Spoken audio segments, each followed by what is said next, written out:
¿Qué tal amigos de Hablando de Autos? La industria automotriz no son solo máquinas, los carros, sus motores, la tecnología.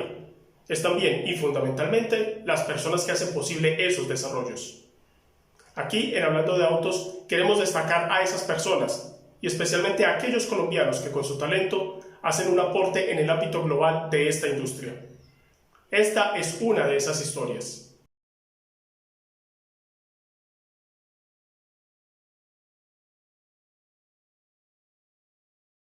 Que es Product Performance Director Renault International Project. Digamos, ¿qué traduce realmente este cargo? ¿Cuál es la función dentro del grupo Renault? ¿Cuál es la función tuya dentro de toda esta estrategia de Renault? Ok, bueno, entonces, Product Performance, luego de la reorganización que hubo en Renault hace ya 2 años, a comienzos del 2021, regrupó tres áreas estratégicas de la compañía.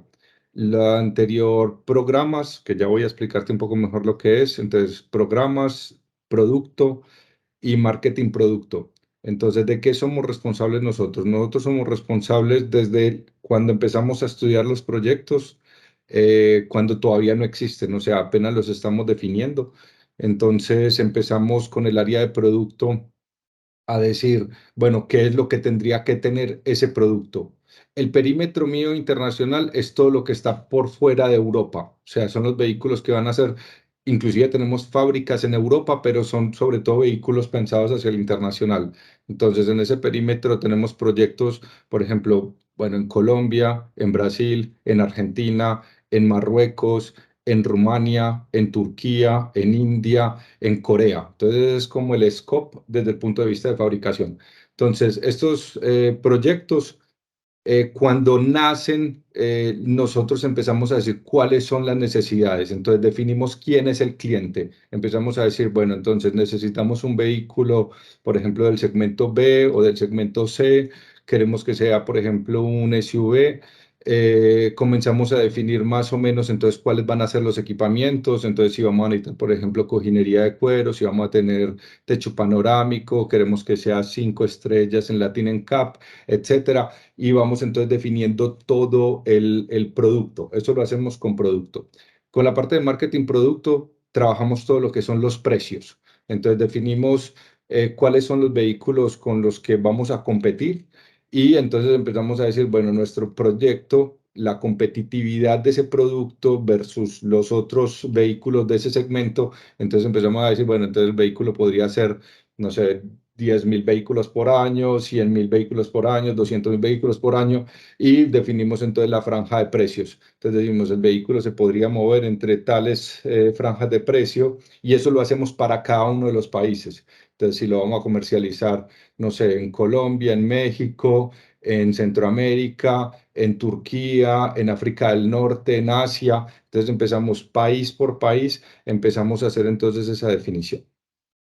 Todo eso se lo entregamos entonces a la ingeniería y trabajamos mucho con diseño.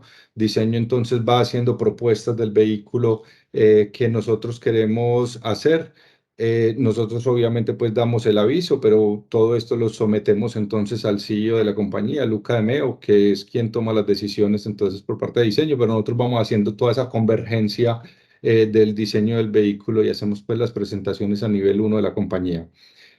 Ingeniería entonces toma todo lo que nosotros pues estamos pidiendo en términos de, bueno, de equipamientos, en términos del vehículo, y ellos entonces hacen, nos entregan a nosotros lo que es el costo de cuánto va a costar la fabricación del vehículo, cuánto van a costar las inversiones. Entonces, lo que llamamos nosotros el tiquete de entrada, y nos da también un plazo. Nos dice, ese vehículo lo podríamos hacer en X meses para que podamos tener entonces ya la comercialización en cada uno de los países. Y con esa información se la entregamos a estudios económicos, que es otra área de la compañía, pero que trabaja muy de la mano con nosotros, y con el área de Product Performance, o sea, lo que era antes programas, que también está a mi cargo. Con ellos definimos entonces si el vehículo sí va a ser rentable o no, y empezamos a tomar decisiones, entre decisiones de lo que es costo y valor, el costo y el valor para el cliente. Entonces empezamos a hacer el fine-tune, las optimizaciones entonces para que tengamos un vehículo que sea económicamente viable. Entonces, con el área Product Performance se encarga entonces, de toda la factibilidad económica, somos los responsables de la rentabilidad del proyecto y llegar a la máxima cantidad de países. Con producto hacemos la definición del producto y con marketing producto hacemos entonces los volúmenes y los precios.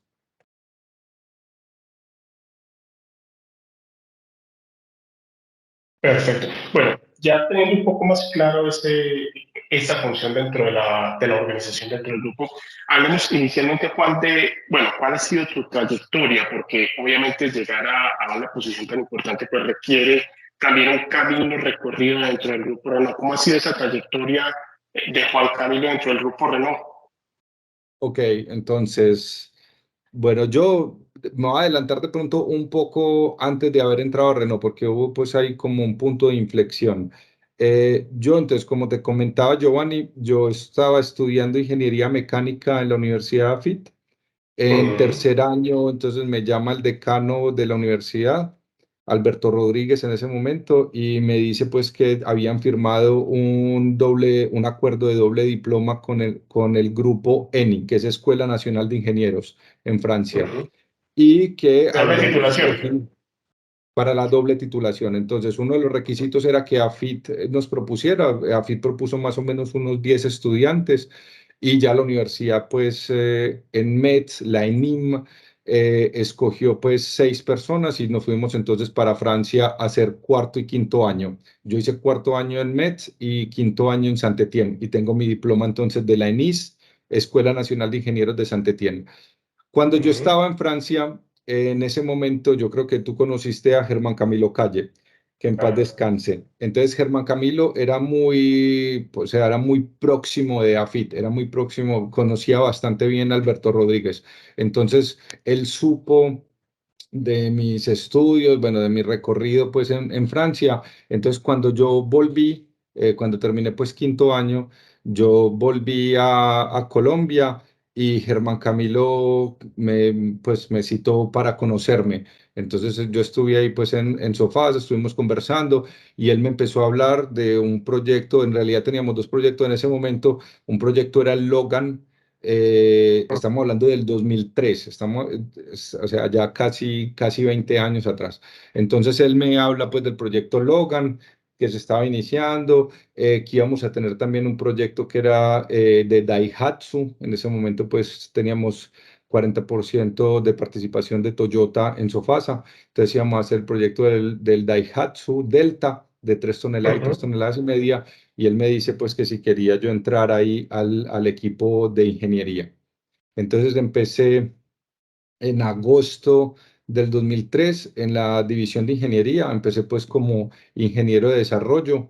Tenía ahí perímetro, por ejemplo, de los vidrios, tenía las pinturas, los mastic, los aceites, algunas piezas de interiores pues de insonorización y trabajé pues en todo lo que era la integración local de esos dos proyectos, del Logan y del Delta, y adicionalmente pues tenía los vehículos de serie que en ese momento fabricábamos, por ejemplo la Toyota Hilux, la Prado, teníamos también en ese momento el Megane, el Clio, el Symbol, el Twingo, y bueno, entonces me ocupaba pues como de todos esos perímetros en ingeniería. Eso hasta el 2005. Entonces en el 2005 me nombran como responsable de ingeniería para nuevos proyectos para Sofasa y empecé a ir mucho a Francia. Entonces estuve casi que tenía las dos sedes, tenía tanto en Envigado como en Francia. Yo estaba pues 2 meses en París.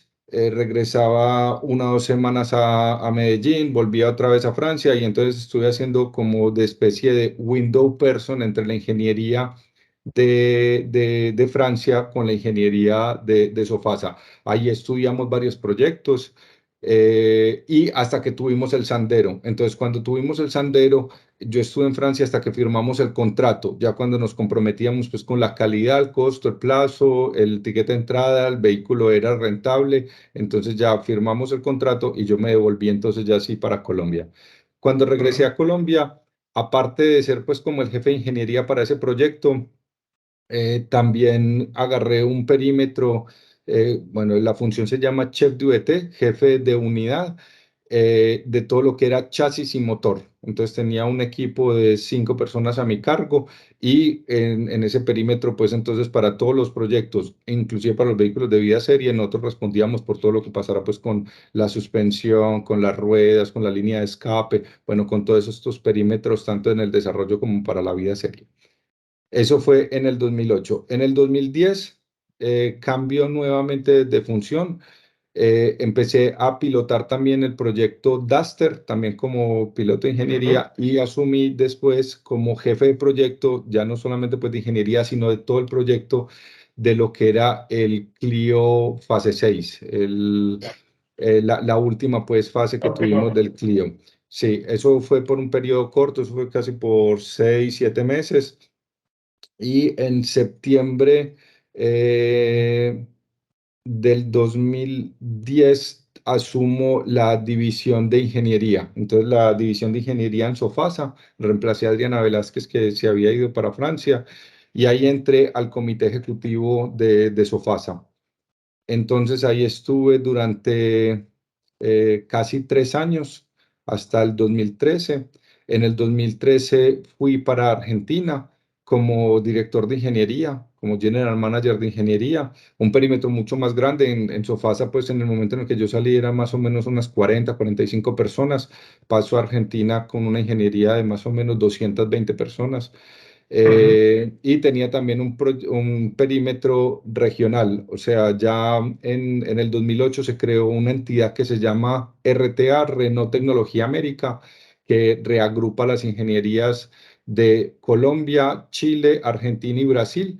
Y ahí entonces yo era el responsable de todo lo que era el PMO, que es el pilotaje, pues como de management de los proyectos, el seguimiento de los planes, el seguimiento pues de los indicadores de cada uno de los proyectos, eso pues para toda la Para toda región la región. América, para toda la región América y también de la escuela de competencias de la ingeniería. Entonces, la subida en competencias nos hacíamos nosotros pues en mi equipo como todo lo que íbamos a necesitar nosotros en términos de skills para cada uno de los equipos entonces que teníamos en América. Y ahí era miembro pues del comité ejecutivo de Renault Argentina. Eso hasta finales de 2015. En el 2016 tomé la parte de programas, que era la parte que te decía que se encarga entonces de toda la rentabilidad y de la optimización entonces de los proyectos, del business, el business case de los proyectos. Eso lo hice para Logan, Sandero, Stepway y el Quid para toda América. Entonces, eso fue en el 2016 hasta el 2000, finales del 2017. Y en el 2000, ahí estuve expatriado en Brasil, en Curitiba. O sea, fue mi primera expatriación en Curitiba durante 2 años. Ahí viajé a Francia, estuve entonces en París durante 3 años. En ese tiempo fui director de programas de Capture, entonces el Capture que se fabricaba en Valladolid. Entonces teníamos la primera versión y después la nueva versión, pues que hoy se está comercializando en Europa. Eso era perímetro mundo, entonces con, bueno, más de 70 países de comercialización, era pues responsable ahí pues ante la empresa de todo lo que era la calidad, el costo, el plazo de todo el proyecto, entonces ahí tenía esa responsabilidad. Eso hasta el 2020. Entonces en el 2020 regreso a Brasil como vicepresidente, director de programas de la región América. Entonces ya era pues perímetro desde México hasta Argentina, de todo lo que son los nuevos proyectos, los vehículos de vida serie y todo lo que es powertrain. Entonces como tenemos fabricación entonces en la región de motores y de cajas de velocidades, entonces ahí también pues toda la estrategia. Y a principios del 2021, como te decía, hubo una reorganización a nivel mundial de Renault y ahí entonces tomé todo lo que es Product Performance, ya no con perímetro América, sino con perímetro mundo de todos los proyectos que se hacen pues al internacional, como te explicaba al comienzo. ¿Y qué significa, digamos, para un ingeniero formado, bueno, en Colombia una parte, también en Francia, pero digamos con ese bagaje de ver que, digamos, Colombia no es un país, obviamente ciertamente en el que sí hay una venta interesante de carros, pero no era un país tradicional en cuanto a de pronto construcción, en cuanto a desarrollo de ingeniería automotriz. Pero el poder llegar a una posición de estas, digamos, como ingeniero, ¿qué estás aportando para ese desarrollo de estos nuevos proyectos y de todas estas nuevas estrategias que Renault está eh, desarrollando y diseñando para el mundo en el mediano y el largo plazo? Ok, sí, bueno, yo creo lo primero sería, bueno, la calidad del management, porque yo creo que eso es algo que en Sofasa se distingue versus otras entidades, pues por lo menos de lo que yo conozco en el grupo Renault. Entonces, la calidad del management que yo aprendí o que todos aprendíamos pues ahí en Sofasa, creo yo pues que fue un factor clave para esto. Bueno, lo segundo es que efectivamente eh, puede ser que Colombia no sea el país que tenga más cultura automotriz, pues si lo comparamos, por ejemplo, con Argentina, Lucía, pues que es argentina, sabe de lo que hablo. En Argentina todo el mundo se vive pues la cultura automotriz, en Francia también. Entonces Colombia pues no es el país que tenga más cultura automotriz, pero de todas maneras la formación de ingeniero, la parte managerial hace que veas como la vida y el mundo de otra manera. Adicionalmente, pues, o sea, pasé pues por Argentina, pasé por Brasil, pasé por Francia, en Colombia. Entonces yo creo que también lo que aporta uno es una visión internacional que no siempre la tienen otros ejecutivos en el grupo Renault. Muchas personas que están en el top management de la compañía son personas que conocen muy bien Europa, o sea, conocen muy bien Francia y conocen muy bien lo que es Alemania, España, Inglaterra, pero qué es lo que está pasando, por ejemplo, en India, qué es lo que está pasando en Brasil, cuáles son las necesidades que tienen los clientes, por ejemplo, en Argentina, en México. Eso es algo que es un poco más, pues que no es natural. Entonces, muchas veces en el pasado se hacían, y no solamente para Renault, para muchas otras compañías, en el pasado se hacían vehículos que se hacían para un mercado, por ejemplo. Entonces hacíamos un vehículo franco-francés, por decirlo de alguna manera, para Francia y después veíamos si funcionaba en otros países. Entonces ya desde hace más o menos desde el 2015 que empezó pues como toda la mundialización de Renault, ha cambiado pues como ese mindset y ya pues no son vehículos hechos para Francia y después vemos dónde funcionan, sino que ya hemos hecho vehículos pues que son internacionales y que están adaptados realmente para mercados que no son solamente europeos. Entonces yo creo que ahí está una parte pues como grande del valor agregado, hacer unos proyectos y con toda esta visión transversal, vehículos que puedan funcionar en India, que tengamos en cuenta entonces cuáles son las necesidades del cliente latinoamericano, de los turcos, de los rusos. Bueno, ya Rusia no estamos trabajando más, pero con Rusia trabajamos, estaba en mi perímetro hasta abril del año pasado. Entonces tratar de ver cómo desde un punto de vista un poco más holístico, cuáles son las necesidades de los clientes que tenemos a nivel mundial. Un poco también está, digamos, el tema de Colombia en cuanto a las dificultades logísticas, en cuanto a las dificultades topográficas, ya para lo que es la operación de un vehículo, lo logístico para todo el tema, digamos, de industrialización de ese vehículo, de ensamble. También, digamos, aportan un poco más de, podríamos llamarlo, recursividad al desarrollo de todos estos proyectos, de tener esa visión de lo que decías, por ejemplo, en el mercado colombiano o en el mercado ecuatoriano o en el mercado latinoamericano funcionan los vehículos de determinadas características. Eso también, digamos, que, digamos, aporta un poco de lo que es esa visión colombiana, por llamarlo de alguna manera. Sí, sí, claro, totalmente. Ahí, lo primero pues también es que en Colombia siempre en Renault, pues por lo menos hemos estado como en modo de supervivencia, ¿de acuerdo? Porque no hay demasiadas razones, como tú dices, Alejandro, de industrializar en Colombia. Entonces, industrializar en Colombia, entonces tenemos una planta que queda en la mitad de las montañas, después salimos a exportar a otros países, entonces hay que entrar las piezas, volver a ensamblar el vehículo, sacarlo con unos costos logísticos que son elevados. Pero, ¿qué es el diferenciador? Es que al estar nosotros en modo de supervivencia siempre, todo el mundo, hay algo que decíamos nosotros en Sofasa y es que la gente no solamente está comprometida y no tiene la camiseta puesta, sino que tiene la camiseta tatuada.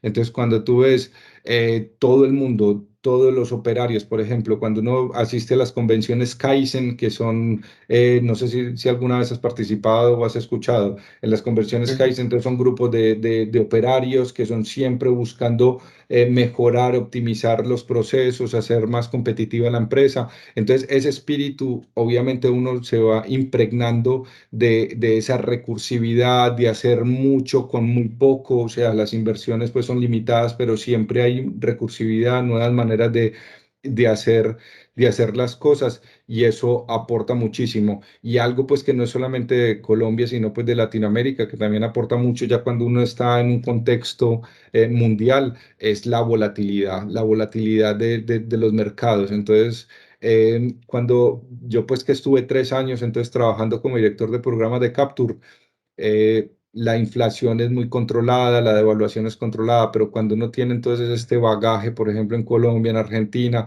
de devaluación, de inflación, entonces aprendes tú a moverte en aguas pues muy turbulentas y obviamente pues eso te da mucha experiencia y mucho bagaje pues para afrontar entonces proyectos en otros ambientes pues que de pronto son controlados o que tienen pues otras dificultades, pero que no tienen esta turbulencia pues que tenemos nosotros, esta inestabilidad que tenemos nosotros en América Latina.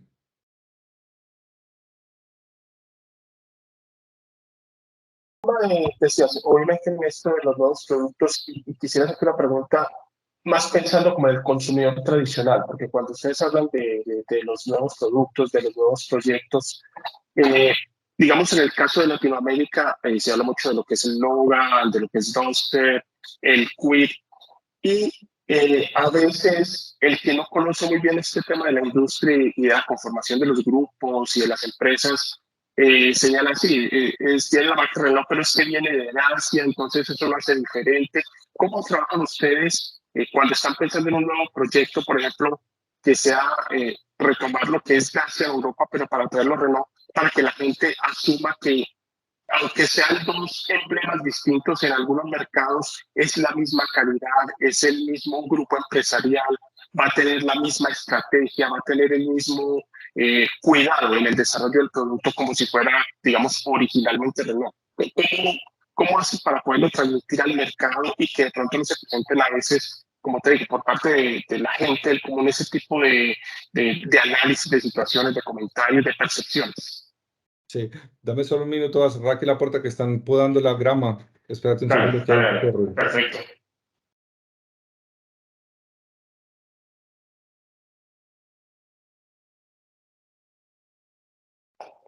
Ok, yo creo que ahora sí mejor. Bueno, esa pregunta es muy buena, Alejandro. Y lo primero que hay que decir es que no existe una ingeniería Dacia, una ingeniería Renault, están en otro edificio o están en otra ciudad. No, todo el mundo, o sea, cuando uno va a Tecnocentro, Tecnocentro queda en Guyancourt a 20 kilómetros de París. Los ingenieros son exactamente los mismos. O sea, uno entra y aquí están entre ingenieros que trabajan en Dacia, Renault, todos los proyectos. Lo mismo la parte de diseño. En diseño, Lorenz van der Acker, que es el vicepresidente ejecutivo de diseño, él es responsable tanto de los Renault como de los Dacia, como de los Alpine. Entonces ahí no es que haya unos equipos. Entonces, desde ese punto de vista, pues hay que decirlo, todos los proyectos, la concepción y el desarrollo de los proyectos se hacen en Tecnocentro. O sea, todos los vehículos nacen en Tecnocentro, no hay una distinción. Lo segundo es que los vehículos se hacen en plataformas compartidas y son plataformas que ni siquiera son de Renault, son plataformas que son de la alianza. Entonces son plataformas que las desarrollamos en común con Nissan. Entonces, por ejemplo, los proyectos que estamos desarrollando en este momento en la CMF-B, que es la plataforma familiar del segmento B y C, son vehículos que esa plataforma la utilizan tanto vehículos Nissan como vehículos Renault como vehículos Dacia. Entonces no es que haya una diferenciación. Entonces, desde ese punto de vista, pues el desarrollo es hecho por los mismos ingenieros, en el mismo tecnocentro, por el mismo diseño. Entonces ahí no es que haya una diferencia pues entre uno u otro. ¿De acuerdo? Ujú.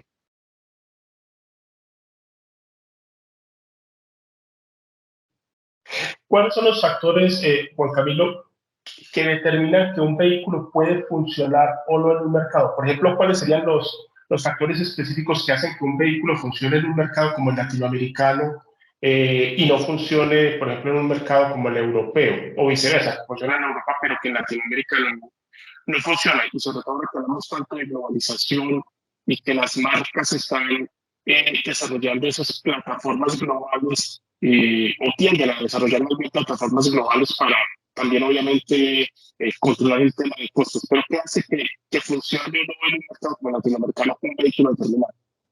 Sí, bueno, ahí yo creo que hay varios factores, porque decir que funcione puede ser desde el punto de vista técnico, desde el punto de vista comercial.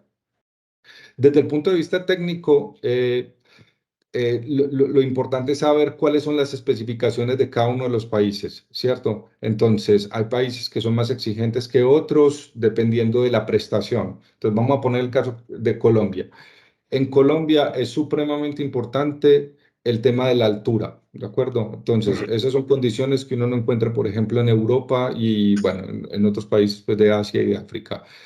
Entonces, el tema altura. Tenemos las pendientes. Entonces, pendiente más altura. Entonces, tiene que ser que los vehículos, por ejemplo, cuando van a arrancar en una pendiente en Manizales o en Medellín, a una altura pues de 2.000 metros sobre el nivel medio del mar, entonces el vehículo tiene que estar calibrado de cierta manera y con una relación de caja, entonces que sea determinada, pues es específica.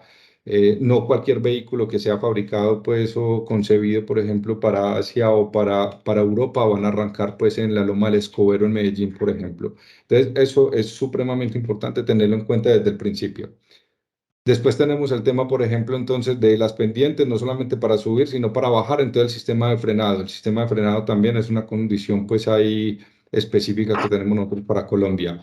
Bueno, después tenemos nosotros, por ejemplo, el Flex en Brasil, que puede tener hasta 100% de etanol, o tenemos otras condiciones pues en cada uno de los mercados. Entonces, cuando nosotros estamos haciendo el proyecto y estamos definiendo cada uno de los países donde vamos a comercializar el vehículo, tenemos que poner entonces todas esas condiciones que debe cumplir para esos países. ¿De acuerdo? Es muy complicado, Alejandro, uno hacer un proyecto para un determinado país y después comenzar a adaptarlo para otros países. Entonces, por ejemplo, vamos a hacer un proyecto, no sé, para Europa, pero queremos adaptarlo para el Flex. Entonces ahí va a tomar mucho tiempo, va a tomar muchas inversiones. Entonces lo importante es desde el principio del proyecto, cuando estamos definiendo el scope, el perímetro del proyecto, definir cuáles son todos los países en los que lo vamos a comercializar y cuáles son las especificidades, pues, técnicas de cada uno de los países.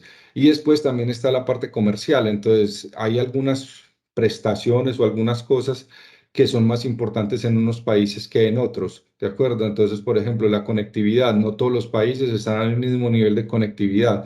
Hay países, por ejemplo, que la conectividad es simplemente pues es la replicación del smartphone en la pantalla. Hay otros países en donde la conectividad es, por ejemplo, por ley, en el que tienes que tener el e-call en caso tal de que tengas un accidente, en caso tal de que tengas una emergencia, te hundes un botón y van y te ayuda pues los bomberos o las ambulancias, bueno, dependiendo entonces de cada uno de los países. Hay cosas que son importantes para unos países, por ejemplo, el tema de las ruedas de aluminio, el tema pues de los vidrios polarizados por temas de seguridad, el tema, por ejemplo, entonces del clúster digital. Hay otros países que son mucho más sensibles, por ejemplo, el tema acústico. Entonces, cada uno de los países tiene como las preferencias y los gustos, y lo importante es uno conocer, o sea, ir y conocer y realmente sentir el mercado para ver qué es lo que esos clientes necesitan. Entonces, para poder adaptar los vehículos y hacerlos desde el comienzo que respondan a esas expectativas de los clientes. No es lo mismo un cliente, no sé, por ejemplo, en India que en Francia o en Turquía que en México. Entonces, lo importante es uno ver más o menos qué es lo que necesita cada uno de los clientes, cuáles son, pues, los must, los imperativos, cuáles son los nice to have, que sería bueno que lo tuviéramos, pero que no es un killer para el proyecto, y cuáles son los que realmente hay que evitar. Entonces yo creo que esos son los más importantes, el must, el nice to have y los must avoid en cada uno de los mercados para que uno sea realmente asertivo en el tipo de proyectos. Y ya después es un tema ya pues de diseño, si al cliente le gusta un diseño o no, pero eso ya es una cuestión mucho más subjetiva. ¿Se ha presentado de pronto en tu experiencia casos en los que, digamos, haya un tema o hayan pensado en un tipo de vehículo o en un proyecto, se haya desarrollado, digamos, hasta cierta parte y después se hayan dado cuenta que no nos funcionó y tenemos que cancelarlo definitivamente, digamos, ese tipo entre comillas, fracasos? ¿Te ha tocado enfrentar ese tipo de situaciones? Proyectos hemos abandonado. Desde que yo estaba trabajando, se han abandonado, pero en etapas muy tempranas, en el cual pues no hemos lanzado pues así herramientales. Obviamente nosotros estamos en todo momento haciendo, pues como viendo cuáles son las oportunidades de mercado y estamos haciendo business case todo el tiempo en cada uno de los mercados y viendo cuáles son los proyectos que podríamos tener y hemos cancelado. Pero afortunadamente, como te decía, hasta el momento no me ha tocado un proyecto que ya hayamos lanzado herramientales y lo cancelamos. De pronto, el único caso, pues, sería los proyectos que teníamos en Rusia. En Rusia teníamos unos proyectos, pero eso es pues fuerza mayor. O sea, Por nosotros factores, sí, simplemente totalmente. salimos pues de Rusia, pero ya pues teníamos proyectos que estaban avanzados y ya pues las entidades que tomaron las operaciones, pues tanto de Renault como de Lada, siguen su vida, por decirlo de alguna manera. Pero de resto no. Lo más cercano que me tocó a mí fue pues proyectos que se lanzaron y que no hayan sido exitosos comercialmente, en los que yo no trabajé pues, pero por ejemplo el caso del Modus en Europa, bueno, que veíamos un volumen más importante del que en realidad pues vendimos, pero bueno, lo importante ahí de todas maneras es saber identificarlo y pasar a otra cosa rápidamente. Por ejemplo, en el caso pues de Valladolid, cuando fabricamos el Modus, trajimos muy rápidamente el Clio y el Captur, que son pues dos vehículos supremamente exitosos y bueno, pasamos la página y seguimos entonces para el frente. Yo creo que eso es lo más importante en la industria, es en el momento en el que uno ve si el proyecto va a ser exitoso o no, pues entonces uno saber reaccionar rápidamente y tener pues el plan B o C siempre para poder implementarlos.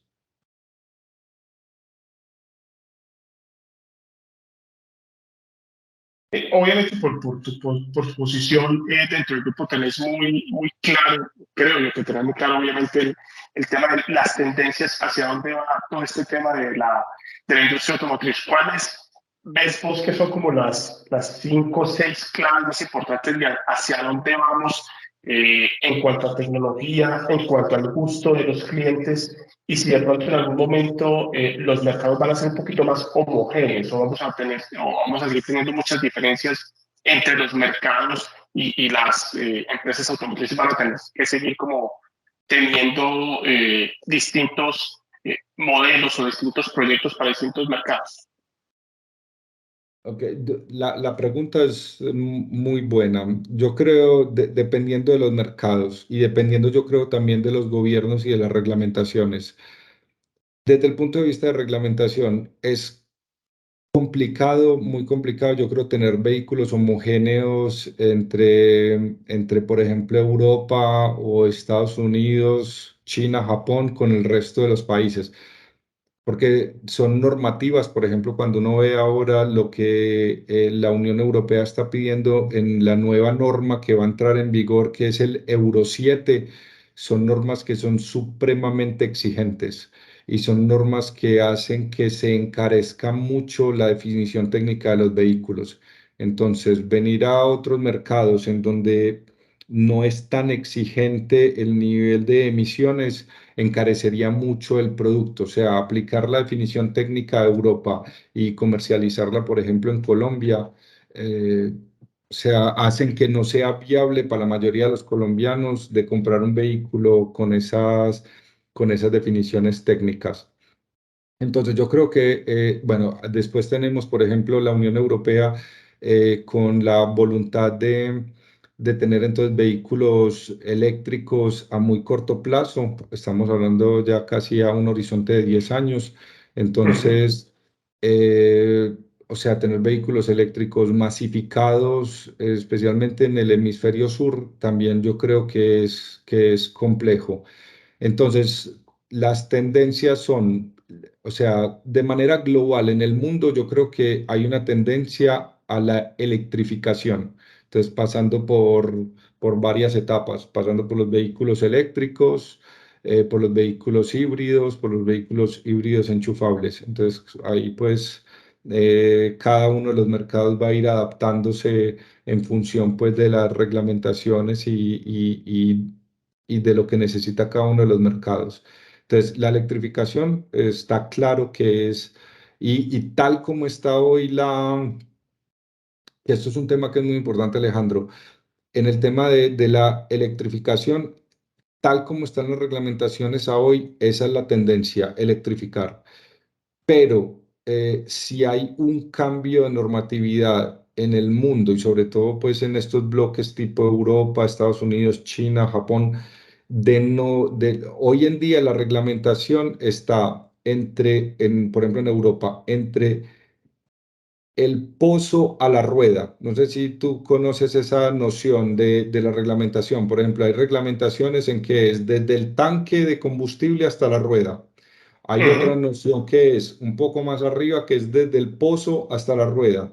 Y hay otra noción que es todo el ciclo del vehículo, desde que nace hasta que muere el vehículo, hasta que se recicla. O sea, desde que empiezas a extraer los minerales y todos los productos, fabricas el vehículo hasta que lo reciclas. Hoy en día tenemos, por ejemplo, una Europa que está desde el pozo hasta la rueda. Cuando tú tomas esa reglamentación desde el pozo hasta la rueda, el mejor vehículo es el eléctrico, sin lugar a dudas. Y Ujú. esa es la tendencia clara entonces. Si tomáramos todo el ciclo de vida, eso podría cambiar y ahí, por ejemplo, los biocombustibles podrían ser un game changer en esa tendencia. Hasta que eso no pase, hoy en día la tendencia es la electrificación. Otra tendencia que tenemos claramente, especialmente aquí en Latinoamérica, es toda la digitalización. Entonces, el clúster o tablero de instrumentos, la central de multimedia, cada vez entonces más grandes, cada vez con mejor resolución, con la conectividad. La conectividad también es supremamente importante y es una tendencia importante. Entonces, ¿cómo hago yo para interactuar no solamente mi smartphone con la multimedia, sino cómo hago yo para que el vehículo interactúe con el medio? ¿De acuerdo? Ujú. Entonces, por ejemplo, para pagar el peaje, para yo poder accionar el vehículo a distancia desde mi celular. Bueno, hay muchas formas pues, de conectividad. Entonces, la conectividad con certeza es una de las tendencias. Yo creo que esas tres son desde mi punto de vista, las más importantes. Electrificación, todo el sistema de digitalización pues, de las pantallas y el tema de la conectividad. Y el tema, digamos, del diseño o del tipo de vehículo, porque desde hace ya un tiempo venimos hablando de la desaparición de los sedanes, de las berlinas, por el carro tipo SUV. ¿Ustedes lo ven así? Vamos hacia a que todos seamos SUV o carros similares a SUV y el sedán va a desaparecer. Eso es un tema de debate, eso es un tema de debate y lo que sí está claro es, en América Latina, las carrocerías que más, el tipo de carrocería que más está creciendo es el SUV, seguido de la pickup, y después está el hatch o la berlina, y por último, pues un poco más rezagado el sedán. Entonces, desde el punto de vista de la evolución de los últimos años, es claramente una tendencia hacia los SUVs. Eso está totalmente claro. Inclusive algo pues que a mí me sorprende mucho versus otras regiones es el tema de las pickups. Si tú tomas el top 10 de vehículos vendidos en Latinoamérica, hay pickups en ese top 10 de vehículos más vendidos. De hecho, el número uno de los vehículos, cuando tomamos pickups desde el punto de vista pasajeros, el número uno es una pickup. Entonces, eso muestra pues como las tendencias. Ahora, no todos los mercados evolucionan de la misma manera con respecto al sedán. Te pongo algunos casos. En Corea, en Turquía, es muy importante todavía el sedán. En México todavía el mercado es bastante importante de sedán. Inclusive en Colombia y en Argentina todavía hay bastante mercado de sedán.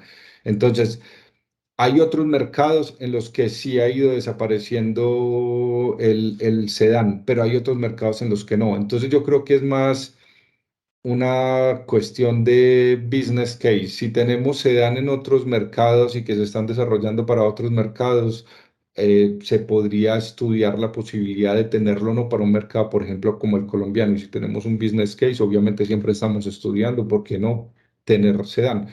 Pero la tendencia sí es clara hacia los SUV, inclusive como la ramificación de los SUV que son el tipo un poco más CV, no SUV, sino el CV tipo, por ejemplo, el Renault Arcana, que es Ujú. pues como un SUV coupé. Ajá. Entonces, este tipo de vehículos es como una variación a los SUV. Entonces, yo creo que esa es más la tendencia y obviamente también pues el tema de lo de las pickups.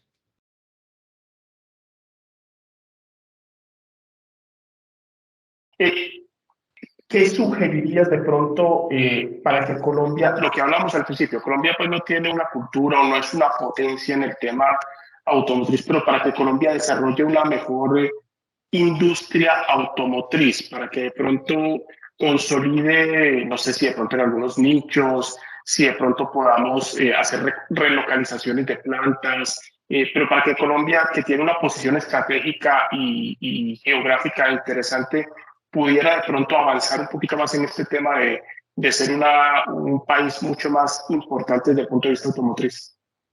Ok, bueno, yo creo lo importante pues, y por ejemplo en el caso de Renault, es seguir dando muy buenos resultados. Yo creo que eso es lo principal, pues vamos a hablar de un poco de lo micro, después a lo macro. Entonces, desde el punto de vista de Renault, seguir teniendo buenos resultados. Por ejemplo, Sofasa está dentro del top de las mejores Ujú. en plantas de ensamble del grupo Renault. Entonces, como te decía, esa motivación, esas ganas, ese modo de supervivencia que tenemos en Sofasa de querer hacer bien las cosas, hacer mucho con muy poco dinero de inversión, entonces hacen pues que los resultados en términos de calidad, costo, plazo sean excelentes y Colombia pues la planta de Envigado es supremamente competitiva al nivel de cualquier otra planta pues de España, de Turquía, de Francia. Entonces, eso es lo importante. Entonces, para nosotros es seguir con esa competitividad y esos buenos resultados que hemos tenido. Después, creería yo que de todas maneras, la posición de Colombia es una posición que es estratégica. Nosotros estamos entre dos, nosotros estamos como en la mitad de un sánduche y ese sánduche es sobre todo Ujú. Brasil. Brasil con una capacidad instalada de 5 millones de vehículos. Después tenemos a México, entonces también que es un polo importantísimo industrial, pero Colombia está justo en el medio, entonces Colombia y tiene muchos acuerdos, pues entonces la posición geográfica de Colombia a mí me parece que es bastante estratégica y algo que creería yo que habría que explorar es todo la industria de motos. Entonces, Colombia tiene un TIV importante de motos y creería yo que ahí entre los vehículos y las motos podría hacerse una especie de clúster para trabajar y para desarrollar piezas de integración local, nuevas tecnologías que beneficien tanto al sistema, pues a toda la industria de las motos como al sistema pues de los vehículos. Creería yo que eso podría ser algo que se podría estudiar. En su momento, cuando yo estaba pues como director de ingeniería en Sofasa, entramos en contacto con algunas ensambladoras, pero creería yo que eso sería un buen camino para desarrollar. Hoy, ¿en cuántos proyectos están trabajando o ideando que podrían llegar al mercado latinoamericano? No cuáles, obviamente, porque obviamente es por secretos industriales y por estrategia, pues no diría, pero más o menos cuántos proyectos hoy puedes estar manejando que sean a futuro posibles nuevos vehículos para nuestro mercado.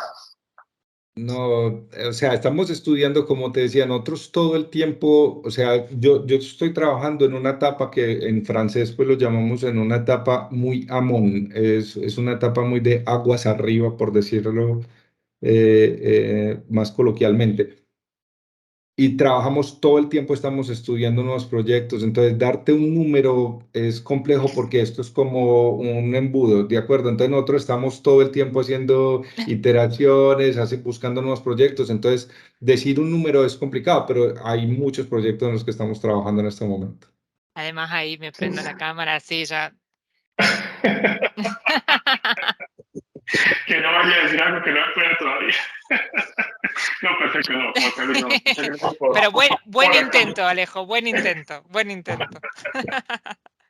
Muchas gracias por No, acompañarnos, por acercar esta entrevista, por el tiempo y por estas ideas que nos dejan un poco más claro, no solo cómo está la industria automotriz en el ámbito mundial, sino también qué está aportando Colombia a ese desarrollo y esa estrategia de la industria automotriz. A Lucía también muchas gracias por este contacto, Giovanni también muy amable, y seguimos atentos a todo lo que puedan generar todas las noticias y a todos los talentos que tengamos colombianos en el exterior con el grupo.